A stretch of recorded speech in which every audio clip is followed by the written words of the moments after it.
Greetings from Barcelona. So we're here preparing for my son's wedding, and it's interesting because the negotiations, I want to call them negotiations, are very similar to the process that I went through 5 years ago when I walked away from a 30-year corporate career and found my own business, created my own business, where I turned my life experience into a speaking and coaching business, guiding women who are also in transition from one season of their life to another. So yesterday we were with his in-laws, and his wife is from Kazakhstan. We're Nigerian, and there was quite a bit of talk about, as we were talking about the day and planning out the day, there was a lot of talk about, oh, the Kazakhs will want this, or the Kazakhs will not want this, or this is the way it's done in Kazakhstan. And there was equally a lot of talk about, oh, the Nigerians would want this, and the Nigerians would not want this, and this is the way it's done in Nigeria. And what we had to do was then identify what our non-negotiables were, what's absolutely crucial, and what's not really that big of a deal.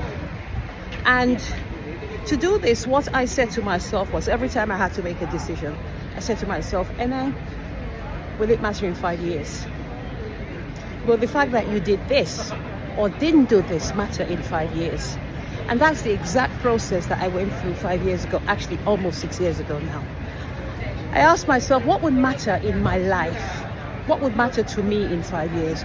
Or maybe even more importantly, at the end of my life, when I look back on my life, what would I wish I'd done? What would I be glad that I did?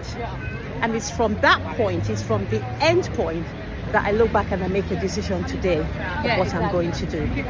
So it's interesting that these two seemingly completely unrelated events actually have similar patterns in how we decide how to live our life. So if you're going through a season where you're wondering what to do with your life next, I invite you to look to the future, look to 5 years, look to 10 years, look to 20 years, and think, what would matter to me then? Or what would not matter to me then? And from that point, you can make a decision on today. Bye for now.